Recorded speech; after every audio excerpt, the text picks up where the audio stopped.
Guys welcome to the channel. आज हम बात करेंगे जैक डरीडा के बारे में। जैक है नाम इनका। ये नाम जो था पहले एक किसी अमेरिकन कॉमेडियन के ऊपर रखने लगे थे जिसका नाम था जैकी, पर वो क्योंकि ये फ्रेंच साउंड करना चाहिए था तो जैक डरीडा कर दिया था, जैक कर दिया था जैकी की जगह।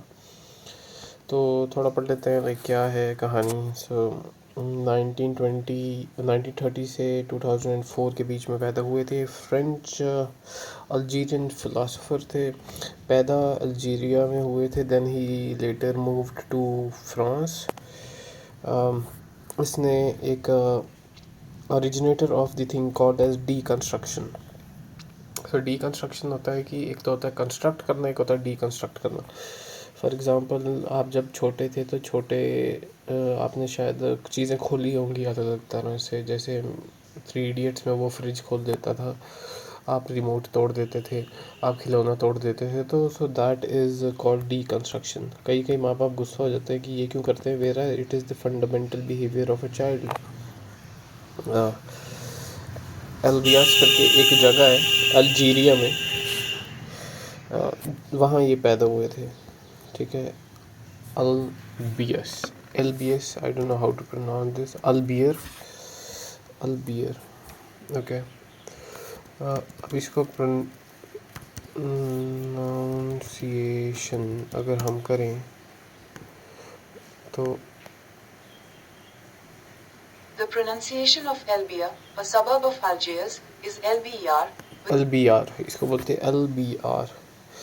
डैट इज़, इसको बोलते हैं अल्बियार, अल्बियार।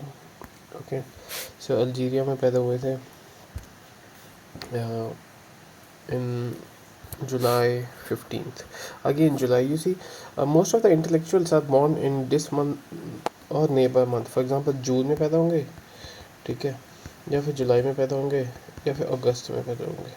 ठीक है, सो अल्बियार जो जगह है, अल्बियार को अगर हम इसको ट्रांसलेट करते हैं तो इसका मतलब होता है द वेल्स, यानी कि कुएँ।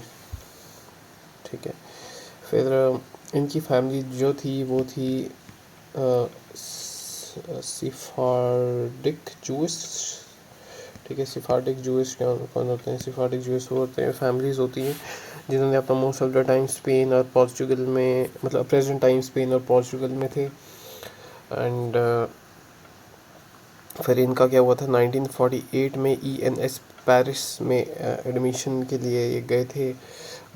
इनके फ्रेंड्स थे like Michel फुको, Claude leave straws, इनके बारे में भी हम पढ़ेंगे। फिर ये कि ये मूव टू पेरिस मूव कर गए थे।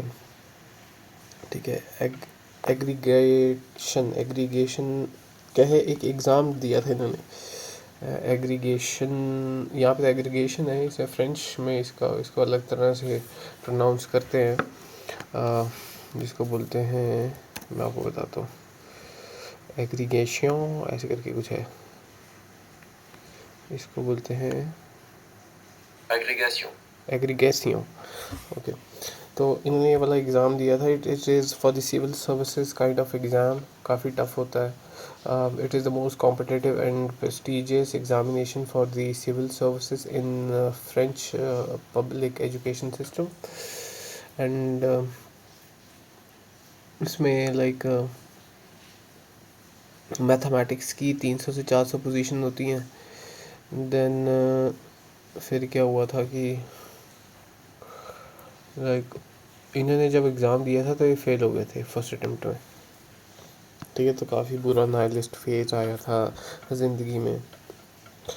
सो 1952 में इन्होंने एडमिशन होगी, फाइनली हो गया, पेपर क्लियर या कुछ भी, तो ऐसे फिर इन्होंने एक अलग अलग फ्रेंच यूनिवर्सिटीज़ में पढ़ाने लग पड़े थे यहाँ वहाँ।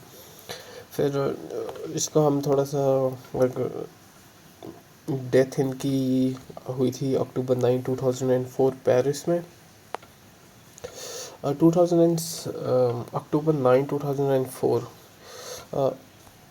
अक्टूबर 9 में मेरे ख्याल से बनाया जाता है world post day, post office वाला। फिर लेटर क्या हुआ कि इनकी शादी हो गई, फिर इनके 2 बच्चे हो गए। इनकी जो शादी हुई थी ये एक साइको एनालिस्ट से हुई थी। एंड ही वाज क्या हुआ था, जब जब ये छोटे थे तो he was expelled from the school due to anti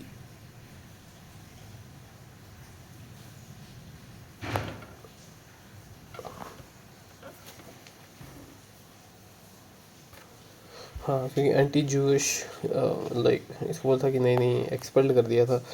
and इनका नेम जिसमें था जैकी से अमेरिका की कोई एक्टर का नाम है, उस फिर ये चेंज करके जाक कर दिया था।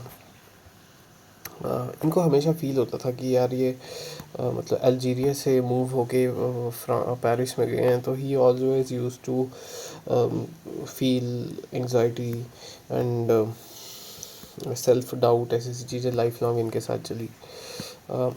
ही केप्ट डायरी रखते थे अपने साथ, इंट्रोस्पेक्ट करते थे एंड क्वेश्चन करते थे system he was part of, जिसके ये पार्ट थे। Married to the psychoanalyst and translator.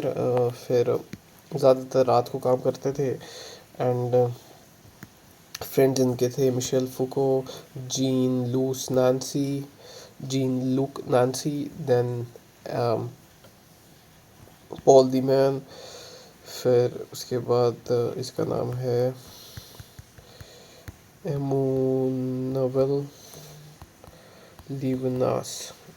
Okay, ये इनके साथ इनकी यारी दोस्ती थी, जो दोस्त वगैरह थे वहीं पे जब एडमिशन हुई थी तभी बने थे। इन सब के बारे में हम पढ़ेंगे और वीडियोस बनाएंगे, ठीक है। क्यों थे, कौन थे, ठीक है। एंड फुको के बारे में हमने पढ़ लिया था। फिर पॉल दी मैन के बारे में नहीं पढ़ा था। पॉल दी मैन, ठीक है। देन इमैनुअल,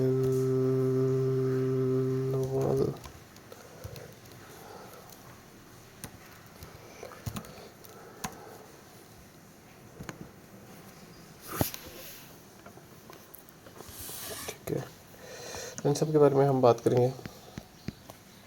देन क्या हुआ कि एक राइवलरी चल रही थी जिस बंदे के साथ इनकी, वो था John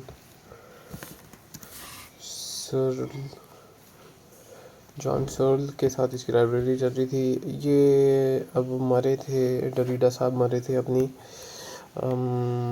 pancreatic cancer in the year 2003। Then 2004 में लाइक अराउंड 2004 के आसपास इनकी जब डेथ हुई थी तब एज थी इनकी 74, ठीक है। 74 एज में इनकी डेथ हुई थी। फिर रिलीजन जो था, क्योंकि ये जूइश फैमिली में पैदा हुए थे, डिड नॉट, पर ये प्रैक्टिस नहीं करते थे कोई भी रिलीजन में। Always sceptical about everything but believed in justice, कि हाँ भाई इंसाफ में मानते थे। इन्होंने बोला था कि ये हमेशा haunted by the ghost, like metaphor, एक मेटाफर है जिसको ऐसे बोलते हैं कि हॉन्टेड बाय द गोस्ट, कि metaphor for the past ideas, people and tradition that still influence the present, की मेरे को पास्ट के घोस्ट जो हैं वो फॉलो करते हैं। यानी पास्ट के घोस्ट मतलब कौन, पुराने आइडियाज़, पुराने लोग और ट्रेडिशन। इसने एक हॉन्टोलॉजी का एक कॉन्सेप्ट दिया था, कॉन्सेप्ट, ठीक है, कॉन्सेप्ट दिया था हॉन्टोलॉजी का, जिसका मतलब reflect the personal engagement with memory plus loss plus presence. And he became a cultural icon in 1980s and 90s, ठीक है, 80s and 90s।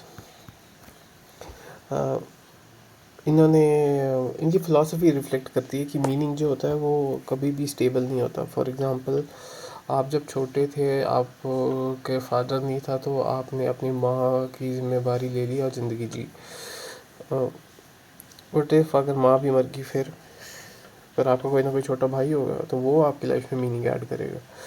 What if अगर वो नहीं है तो आप भगवान के लिए करते हो, फॉर द सोसाइटी करते हो, फॉर द कम्युनिटी करते हो. Okay, so it keeps on changing.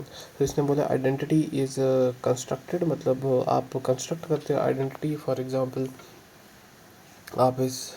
आपको फॉर एग्जांपल एक राइटर बनना, तो आप बिहेव करोगे सबसे पहले वैसा, आप खुद अपने अंदर बनाओगे, आप लिखोगे तो वो बनाई जाती है आइडेंटिटी. फिर इसने बोला है ट्रूथ इज़ ऑलवेज डिफर्ड.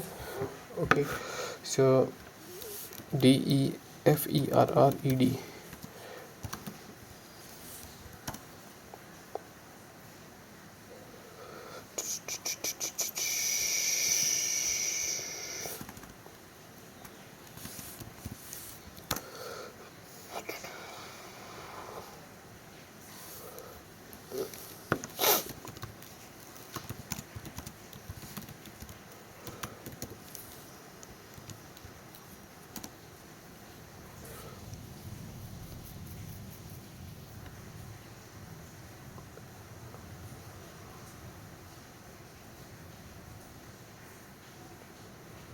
हाँ, तो ट्रूथ इज़ डिफर्ड का मतलब है कि meaning of truth is never fully present or accessible, but rather is constant, postponed or delayed. सच्चाई हमेशा प्रेजेंट नहीं होती, वो हमेशा पोस्टपोन होती रहती है और डिले होती रहती है. He was obsessed about writing and loved coffee and cigarettes. Of course, he was in Paris. Often misunderstood and mocked by the Anglo American philosopher, analytical philosophers भी बोल सकते हैं इनको. हम इन्होंने इसके काम को नॉनसेंस बोला और इसको बहुत बुरा लगा था डरीडा को. ऑफ कोर्स कोई मेरे को ये भी बोल दे कि तूने जो कोई वीडियो बना रहा हूँ मैं अभी वो अच्छी नहीं है और नॉनसेंस है, तो of course I will feel bad. But any how, the main work, your work should always be to work. Okay, and he loved playing with cats. In fact इनका एक ऐसे आया था जिसका नाम था the animal that therefore I am, was inspired by being started at his own cat.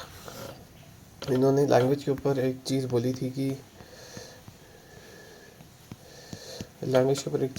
कि I always feel I am stealing a language. इसको उसने ऐसे बोला था कि मेरे को हमेशा ऐसा लगता है कि मैं लैंग्वेज को स्टील कर रहा हूँ, as if I don't own it, ऐसे कि जैसे ये मेरी है ही नहीं. Maybe that's why I dissect it so much. That's why मैं इसको इतना ज़्यादा डाइसेक्ट करता हूँ. अब डाइसेक्ट का अगर मैं प्रॉपर बोलूँ तो काटना. ठीक है,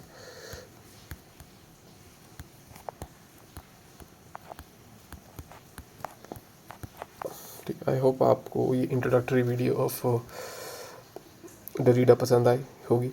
इसके बाद हम इसके जो भी काम थे, टॉपिक्स थे, उसके बारे में स्टडी करेंगे. And thanks.